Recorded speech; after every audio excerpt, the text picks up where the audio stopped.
فتویٰ پوچھا گیا کہ بتائیں کہ یہ جو وہابی ہیں، اور پھر اس بریکٹ کو کھولا، دیوبندی، اہل حدیث، رافضی یعنی اہل تشیع، قادیانی یعنی قادیانی کافروں کو بھی اسی صف میں لا کے کھڑا کیا جہاں باقی فرقے تھے، نیچری یعنی نیچر میں ماننے والے لوگ سر سید احمد خان کے، ان سب کا ذکر کر کے وہ بندہ سوال کرتا ہے کہ ان کے ذبیحے کا کیا حکم ہے؟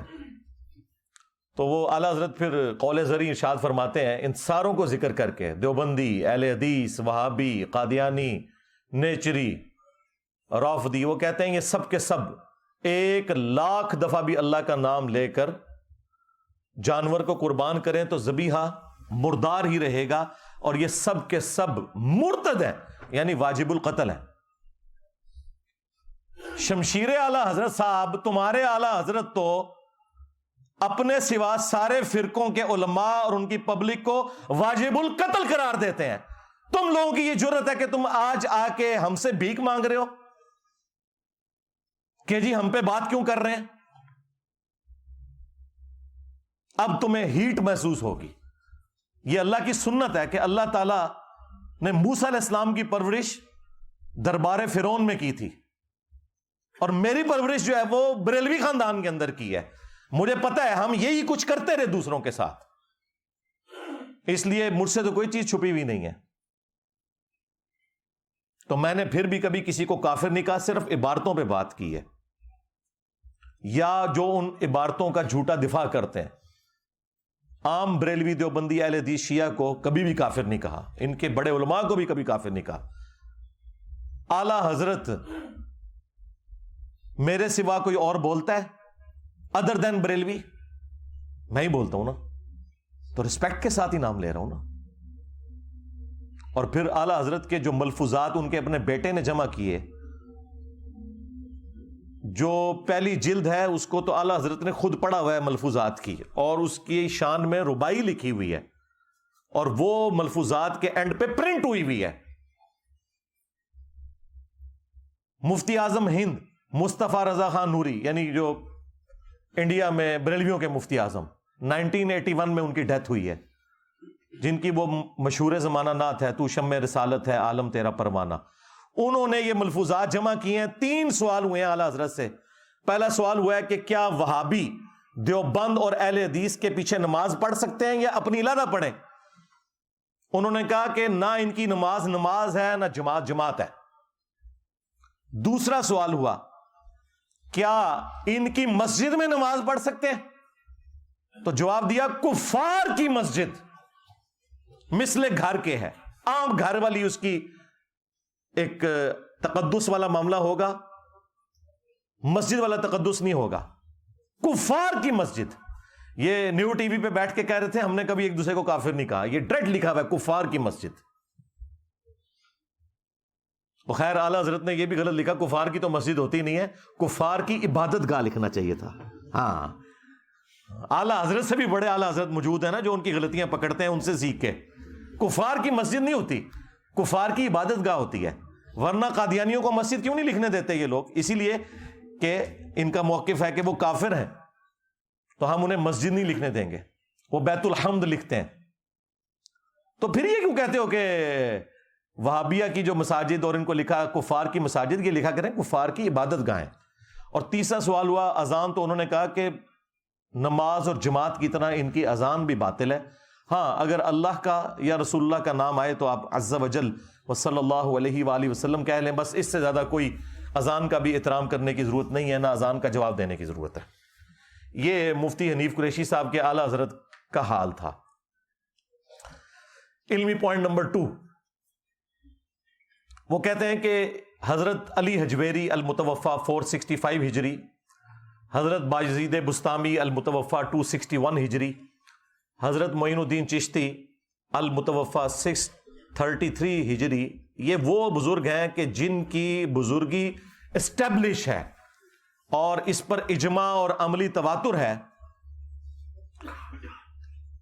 اور ان لوگوں نے ہزاروں لوگوں کو کلمہ پڑھا کر مسلمان کیا ہے۔ لہذا اب ایک کام چک کے بھی رکھن، تسی چپ رہنا ہے، یعنی یہ وہ اینڈ پہ یہی کہنا چاہ رہے تھے، کیونکہ ان کی بزرگی مسلمہ ہے۔ ہمارا ایک معصومانہ سوال ہے کہ اگر کوئی شخص کلمہ پڑھا کر بزرگ ڈکلیئر ہو جاتا ہے، تو جرمنی میں تو قادیانیوں نے ہزاروں کافروں کو کلمہ پڑھا کر اسلام میں داخل کیا ہے، جسے وہ اسلام سمجھتے ہیں۔ جس طرح بریلوی جو اسلام سمجھتے ہیں، جب تک وہ بریلوی نہ ہو جائے اس وقت تک تو مسلمان نہیں مانتے نا۔ دیوبندی بھی اسی اسلام کو مانتے ہیں جو دیوبند کی تشریح والا اسلام ہے۔ تو کیا وہ جرمنی میں بیٹھے ہوئے قادیانی وہ بزرگ ہو جائیں گے؟ چلیں، یہ تو بہت ورسٹ مثال ہے، آپ کو سمجھنا ذرا مشکل ہوگی۔ اس سے آسان مثال، ہمارے پڑوسی ملک میں ڈاکٹر ذاکر نائک، وہ قادیانی تو نہیں تھے نا، اہل حدیث مکتب سے اٹھے تھے نا۔ انہوں نے ہزاروں ہندوؤں کو کیمرے میں کلمہ پڑھا کر مسلمان کیا، اور اس مقدس جرم کی وجہ سے انہیں غریب الوطنی کی زندگی گزارنی پڑ رہی ہے۔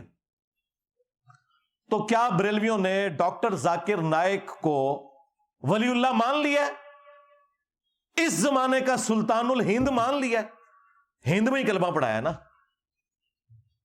یہ مفتی صاحب ان کے لیے پتہ کیا الفاظ استعمال کرتے ہیں؟ ٹی وی میں، مین ٹی وی چینل کے اوپر انہوں نے کہا ڈاکٹر ذاکر نالائک۔ نام بگاڑتے ہیں یہ۔ اور ایک اور وہ خبتی قسم کا پاگل مولوی ہے ان کا مفتی، وہ کہتا ہے ذکر نالائک، نعوذ باللہ۔ میں بابیاں نوں نہیں مندا، جھوٹ ساڈے گل پا چھڈی جن نے ایک نواں ہی باب کھول دیتا۔ لیکن پترا تیرے حوصلے واسطے میں دس دیواں، تیرے تو وڈا ذاکر نالائک بلکہ ذکر نالائک آیا سی، او نہ رہیا پتر، او تو تے شے ہی کوئی نہیں، او تو تے شے ہی کوئی نہیں، جھوٹے۔ اب ذکر جو ہے نا، وہ عربی زبان کے اندر یعنی مرد کی شرمگاہ کے لیے لفظ استعمال ہوتا ہے، اور عام بندوں کو تو نہیں پتا چلتا کہ وہ کیا بکواس کر رہا ہے۔ تو تم نے سلطان الہند ڈاکٹر ذاکر نائک کو کیوں نہیں مان لیا؟ تو پتہ یہ کیا کہیں گے؟ جی اس کے عقیدے ٹھیک نہیں۔ تواڈے بابیاں دے بھی عقیدے ٹھیک نہیں، اپنے ناواں دے کلمے پڑھانے والے ہو۔ میں نبی سا ہے ہی کوئی نہیں، تیرے بابے تے شے ہی کوئی نہیں، لے جاؤ اپنے بابے تو، ہاں دبو انہاں نوں جا کے ہن۔ جی عقیدے ٹھیک نہیں ہے، نہیں آپ تو کہہ رہے تھے کلمہ پڑھایا ہے، او نہیں جی اللہ بھی فاسق سے بھی کام لے لیتا ہے جی دین کا۔ جی وہ بخاری مسلم میں حدیث ہے، ایک فاسق سے بھی اللہ تعالیٰ نے دین کا کام لیا تھا، اینڈ پہ اس نے خودکشی کر لی۔ نبی علیہ السلام نے کہا فاسق سے بھی اللہ تعالیٰ دین کا کام لے لیتا ہے۔ ہاں آئے ہو نا داڑھ لے۔ ہاں اب پتہ چلا کہ تمہارے بزرگوں کے بارے میں ہم کیا سوچتے ہیں، جو کچھ تم دوسروں کے بزرگوں کے بارے میں سوچتے ہو۔ جی بزرگوں کا، علماء کا احترام نہیں کرتے، تم کرتے ہو دوسروں کا احترام؟ اپنے بزرگوں کو رحمت اللہ علیہ، دوسروں کے بزرگوں کو مرحوم۔ ہاں اپنوں کے ساتھ 10 لائنوں کی دمیں لگائی ہوتی ہیں، دوسروں کے اوپر لانتے بھیجتے ہو۔ 99 قتل تے تسی بھی کیتے ہوئے نا، میں تے ایک کر کے تے سینچری پوری کیتی ہے نا۔ ہاں بڑا برا وقت آیا ہے جی بریلویاں ہوتے، یقین کرو انہوں نے کدے سوچیا بھی نہیں سی، بڑا ہی برا وقت آیا جی، جنہوں نے پوری دنیا نو گستاخ گستاخ گستاخ آج بھیک مانگ رہے ہیں۔ انجینئر صاحب ہمیں گستاخ کہتے ہیں، انجینئر صاحب ہمیں ختم نبوت کا منکر کہتے ہیں۔ ہاں تو آڈا علاج ہی میرے کول سی، تو انہوں مٹھی مٹھی گلا نہیں سمجھ آندیاں۔ ہاں اے اینٹی وینم الزامی جواب پھکی، اے الحمدللہ جیلم شریف تو ملتی ہے۔ ہاں الحمدللہ کتنی تمکنت ہوندی سی جی انہاں دی، نسدے جے ہن میرے نام تو بھی، میرے کلپس تو بھی، جنہوں نے باقی لوگوں کو گستاخی کے نیزے کی نوک پہ رکھا ہوا تھا۔ تو میرے بھائی یہ جب تکلیف خود کاٹنی پڑتی ہے نا، پھر پتہ چلتا ہے دوسروں کو اس طریقے سے ڈکلیئر کرنا بڑا آسان ہے۔